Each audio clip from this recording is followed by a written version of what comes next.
just because of how the condition is. JSO is asking you to be on the lookout for a light colored, specifically kind of a gray colored Dodge Caravan. So I'm going to repeat that again, light or gray colored Dodge Caravan. It's an older model. If you see anything, call 911 or Crime Stoppers. And what we're going to be doing is we're going to work to speak with some neighbors and try to get you some more answers. Live in Moncrief, Megan Moriarty, CBS47 Action News Jax. And that second breaking news story is so close that our reporters can see those two scenes from where they're standing. Right now, down the road, police say a man was found shot and killed in a home. Action News Jax Amber Kriska is live in Moncrief. There is a map so you can get a better idea of where she is. Amber, police do not know, though, if these two crimes are related. That's right, and they've been out here for more than 3 hours investigating. You can see a part of 31st Street here is blocked off. Police say around 9:30 this morning, someone called 911. When police got here, they found a man dead inside a home with a gunshot wound. They say he's around 35 to 40 years old. I asked if that's where the man lived or if anyone was inside the home when it happened, but they aren't sure. Right now, police say they don't have a description of the shooter. They are talking to witnesses, and there are a lot of friends and family members out here. It's pretty sad to see, but Letitia, as you mentioned, I can actually see the other area where police are investigating, where Megan just said a man was dragged, beaten and dragged by a car. I asked police if they think these two are related, but they said right now we do not know. But as soon as we get any updates, we will let you know. Reporting live in Moncrief, Amber Kriska, CBS 47 Action News Jax. And that third breaking news story is out of Georgia, and that's where the Coast Guard says that progress is being made on that capsized Golden Ray ship. In the last hour, we learned fuel has been removed from 2 tanks, but more work needs to be done. Action News Jax, Lorena England, they're live now. Lorena, there are hundreds of people working to clean this up. Incident Command Center. My photographer. That's right, Letitia and Don. This is just the beginning. Right now, we're inside the Embassy Suites Hotel. And in just a moment here, my photographer, Russ Pine, he's going to swivel around and show you the Unified Command Center. It's just behind him. Russ, if you can show them, because this is the first time that we're able to show you the Unified Command Center since the Golden Ray capsized earlier this month. What you're looking at right now is sort of the nucleus of this operation. There are several different groups here working on things like the situation going on right now in the St. Simon Sound, planning, the finance, that has to do with the costs associated with salvage operations, the operations itself that are getting on the hour updates, according to the person we just spoke to right now, who's in charge of the operations right now. And of course, safety is a big factor as well. Now, we do want to show you a video of the Golden Ray that we have been showing you since this happened. You can see it is on its side, still there in the St. Simon Sound. And as you mentioned, Letitia, they were able to remove fuel from 2 of those tanks, but they have several tanks to go. That is a main priority right now, trying to remove that fuel because they are worried about the environment, trying to make sure that that fuel doesn't continue to seep out. After they're done with that, then they will try to get into the cargo hold right now. They have not been able to do so because it is not safe at this moment. And then from there, the process will continue. A very lengthy operation, highly complex and challenging. That's according to the incident commander here at the St. Simon Sound that it's in charge of this situation. So this will be a lengthy operation, as you can tell, but we wanted to show you just how large of an operation it is, that they had more insight of what we learned from a news conference they had earlier today here in Brunswick. Reporting live from Brunswick, Lorena Inclan, CBS 47 Action News Jax. Another breaking news just into Action News Jax newsroom, this time on I-95 near I-10. This is in downtown Jacksonville. So this is a live look here where you can see those southbound roads, those lanes there are blocked. It appears a truck lost part of its load that may be rocks or granite. Major trouble, right, for this busy area. No injuries, though, have been reported. We'll keep you updated as we learn more on this on air and online as we learn more. Prosecution is set to rest its case today in the trial for Katrina Brown and Reggie Brown in federal court. Action News Jax has brought you daily updates on the former council members accused of fraud and money laundering all week. As Action News Jax Christy Turner explains, it's Katrina's turn to defend herself now before the jury. The federal government is wrapping up arguments earlier than expected. Katrina Brown says she only has 2 witnesses to testify on her behalf today, and the others won't get here until Monday. That did not sit well with the judge. She was visibly frustrated. Prosecutors spent this past week building their case against Katrina and Reggie Brown. The federal government says hundreds of thousands of dollars in funds from a loan and grant for Katrina's family's barbecue sauce company went straight to their pockets and not the business. Action News Jack spoke to Reggie and Katrina as they headed into the courtroom for day 5 of the trial. What's going to be your strategy today as you present your case? Well, you just have to wait and see. I have today and I have probably Monday. The government will rest today, and so they have exhausted all of the evidence that they have to present. And I'm looking forward to Katrina Brown, since she's pro se, representing herself with her evidence. With only 2 witnesses lined up for Katrina today, court could end early. The judge wasn't very happy, and she says she believes Katrina didn't make a good faith effort to get her witnesses here. Reporting in downtown Jacksonville, Christy Turner, CBS 47, Action News Jax. In Action News Jax, Christy Turner will be there at the courthouse much of the day, working to get you the latest information on this trial. Count on her to bring you a live update on Action News Jax tonight at 5. Covering Columbia County, where detectives need you to be on the lookout for this teen right here on your screen. This is Summer Hill. She ran away from her home on Southeast Waterleaf Drive on Wednesday. She's 17 years old with brown hair, brown eyes. Detectives believe she got a ride from a trucker in the Ellisville area. Could be headed for the Carolinas. If you recognize her, call police. Covering Camden County, where a former Kingsland police officer will not get immunity for killing an unarmed man. Action News Jax told you last summer when Zachariah Presley shot and killed a man. Presley says it was self-defense, but family members say the victim here, Tony Green, was running away when he was shot. Presley facing manslaughter charges and will go to trial next week. Jury selection starts Monday. Congress will take a 2-week break after today, leaving at least 2 weeks before we learn anything more about the impeachment inquiry into President Donald Trump. A whistleblower complaint at the center of the investigation claims President Trump abused his power to try and get help from the Ukraine in the 2020 election. The White House is also accused of trying to cover it up. And you can read the full whistleblower complaint and more on how impeachment inquiries work online at actionnewsjax.com. The city of Jacksonville will soon invest thousands of dollars to protect our local Manatee community. In the newly approved budget, Action News Jax Elizabeth Pace found a Manatee protection study that discusses regulations. Marine scientists here at Jacksonville University are actually leading this study with the city of Jacksonville. And this is where they conduct some of that research, right here on campus with the St. Johns River. $1.3 billion. That's how much the city of Jacksonville is investing into the community this fiscal year. Now, some of that goes to protecting our wildlife. This year, there's a new item on the budget, the Manatee Protection Plan study for $90,000. Dr. Jerry Pinto and Dr. Quentin White with Jacksonville University will lead the study. Now, their team conducts the research and does all the background work. They've been updating the Manatee Protection Plan since the early 90s. With more funding from the city this year, now they can conduct the boating compliance study.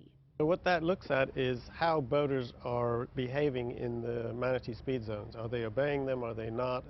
Is there some compliance issues that we need to identify? In July, we told you a manatee was hit by a boater in the Mayport area and later died from those injuries. Now, this is exclusive video showing you rescue efforts. Pinto says they go back to these areas to observe boaters' compliance to manatee safety zones. And so when you have more manatees and more boats on the water, you're going to have more deaths. Now, he also told me that population numbers are dramatically increasing across the state of Florida. But ahead at 5, he'll explain why the numbers are going down here in Jacksonville. Reporting at Jacksonville University, Elizabeth Pace, CBS 47, Action News Jax. In Jacksonville Beach, there'll now be new restrictions on short-term rental properties. Action News Jax told you when City Council passed a new ordinance, it will regulate parking and limits how many people can stay in one rental at a time. There are penalties for homeowners who break the rules. It will start with a warning, then fines, and civil or criminal penalties. JSO wants you to come out to their safety fair in Regency this weekend. There will be safety demonstrations for the entire family, and kids can take a look at the police cruisers, the motorcycles, and SWAT cars. The event starts Saturday from 10 a.m. until 2 p.m. at the Regency Square Mall. I'm First Alert meteorologist Stacy Garvilla. A few spots already at 90 degrees at this noon hour. This is our last really hot day before a bit of a cool down. We're tracking that and when showers return in the Action News Jax First Alert 7-day forecast.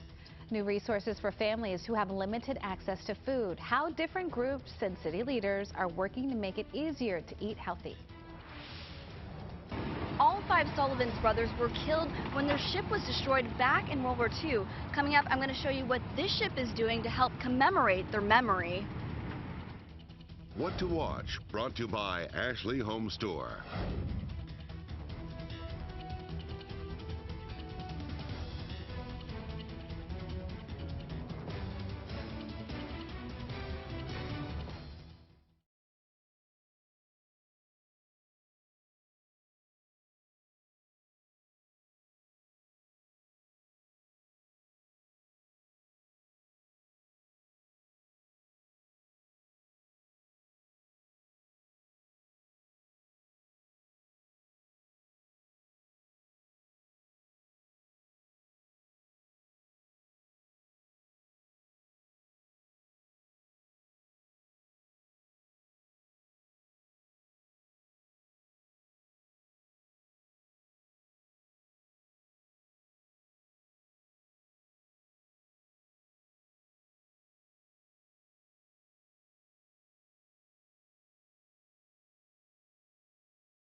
We're on top of some breaking news for you on our roadways. This is I-95 near I-10 and downtown Jacksonville here. A live look where you can see those southbound roads. They are blocked at the moment while workers, they look like they are trying to clean up there. Appears a truck lost part of its load. No reports of injury so far. We will keep you updated on air and online as we learn more. The naval ship, the USS The Sullivans, stationed at Mayport, received a special guest this morning. Family members of the 5 Sullivan brothers who died when that vessel sunk in World War II boarded the ship for a tour. Action News Jack's Alicia Tarancon spoke with family members on the legacy that these sailors left behind. Al Sullivan's granddaughter was in New York when they commissioned the ship back in 1997. She lives in Waterloo, Iowa now with her family, but she says every time she returns to the ship, it feels like home. Kelly Sullivan is boarding USS The Sullivans, a ship stationed at Naval Station Mayport that shares her family's name and its legacy. When I walk up on the pier and I see that shamrock, I always cry. Her grandfather, Albert Sullivan, was on board the USS Juneau serving with his 4 brothers during World War II when a Japanese torpedo sunk his ship, killing him and all of his siblings. Today, their family and friends reunited in Jacksonville to remember their sacrifice. Kelly even brought her father, who hasn't seen this ship in 23 years. I'm always glad to see the ship. You know, that's one of the biggest reasons I came this time, so I could see the ship. But it makes me feel good. Welcome back. USS The Sullivans has received new crew members serving on board. For Kelly, new faces mean her Navy family she loves is only growing. This ship has been my rock, and this crew has been my rock for all these years. And even after 23 years, it doesn't change. And coming up at 5, I'll show you what was added to the USS Sullivans to help keep the memory of the Sullivans brothers alive. Reporting at Naval Station Mayport, Alicia Taran-Khan, CBS47 Action News Jax. Feeding Northeast Florida and Winn-Dixie teaming up to help people in our community. Tomorrow, 9 a.m., there'll be a drive-through food pantry off Edgewood Avenue. They'll set up at the SEG Technology Center. The groups will pass out fresh produce and dry goods to families who do not have access to healthy foods. That is much needed. So good. And Action News Jax told you Thursday about another way the community is combating food deserts. People in Baldwin, they used to have to drive up to 20 miles for fresh, healthy food. The town of Baldwin used $150,000 from a reserve fund and city-owned land to get their own grocery store up and running. You see that? There it is. You can read more about ways the county is working to make more food more accessible on actionnewsjax.com. Just look for this story. Now, certified Jacksonville's most accurate weather forecast. Action News Jax First Alert Weather. I'm First Alert meteorologist Stacy Garvilla in for Garrett Biedenball this afternoon, and we tied our record high on Tuesday. We set a new record high on Wednesday, and then yesterday set a new record too, 97 degrees. That beat 96 from 1961. Of course, the average is 85, but this was also the latest date that we hit 97 since September 21st, 1990, and we're back in the 90s again today and could possibly break or tie the record for today, which is at 94. Live look downtown on our First Alert Skycam network, plenty of sunshine, so that's certainly there to help push us into the 90s. We've already got a few spots like McClenny, Waycross already at 90 degrees, so into the lower to mid 90s as we continue through the next several hours. Again, that record today, 94, set back in 1970, but we stay dry. And that is a bit of good news for those high school football games this evening. The Friday night blitz forecast cooling down to about 85 by 7 o'clock and down to about 80 there at 9 o'clock this evening. So we are continuing to stay dry through the day today. A couple of showers possible near Lake City and also to the north of Valdosta, staying west of Waycross. Tomorrow, a few coastal locations could see a couple of showers, and that's because we'll have those east winds back. This means we're cooler tomorrow afternoon, staying in the mid to upper 80s for highs both Saturday and Sunday, and there's a slightly better chance for a few isolated showers headed throughout the day on Sunday. So not everybody sees rain this weekend, but we will be cooler due to those onshore winds. 87 Saturday, 86 Sunday, but even upper 60s for your morning lows on Sunday. And we are still tracking the tropics too. Karen is now a tropical depression as of the 11 a.m. advisory, and Lorenzo still a Category 4 hurricane. Now Karen is expected to basically dissipate into a remnant low by tomorrow. Still tracking north and east right now, but will begin to loop and then slowly track westward through the rest of the weekend. So no local impacts there, staying south of Bermuda even. And Hurricane Lorenzo down a little bit from earlier, but still a Category 4 hurricane. This one stays well away from the United States and will not be a concern for us. Now, in the First Alert 7-day forecast, we're hot again today, but your weekend, which is always in view, a little bit cooler. We've got the 80s, a few isolated showers, especially on Sunday. And then our persistent onshore flow continues through the first half of next week. That keeps highs in the mid-80s, and we'll still see a few showers each day. You can always see this forecast online at actionnewsjax.com and download for free the First Alert weather app. Chief Meteorologist Mike Burrish will be in at 5. Action News Jax, your official Jaguar stations. We are gearing up for Sunday's game against the Broncos. Coverage starts Sunday at 11:30 with countdown to kickoff. Head ahead of the game at 4:25. Both will be right here on CBS47. A warning to those who would rather have lunch delivered than pack something to take to work. The information one delivery company says was stolen by hackers.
A quick update for you right now. We're on top of two breaking news stories in Moncrief.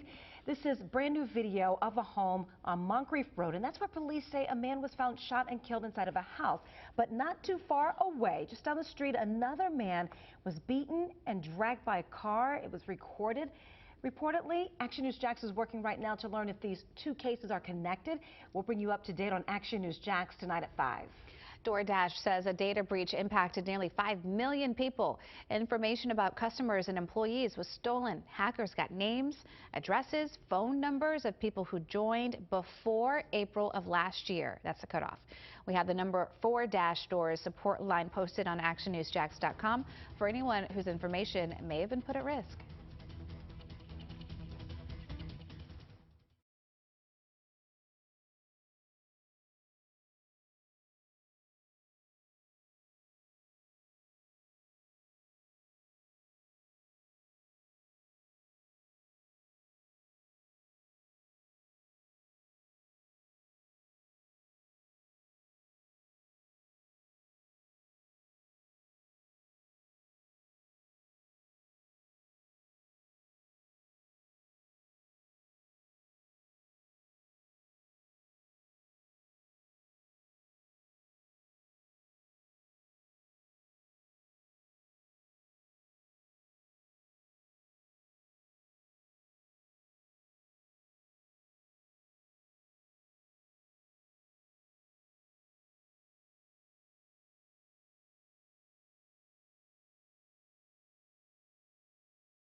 New at 5, a piece of history will be renovated.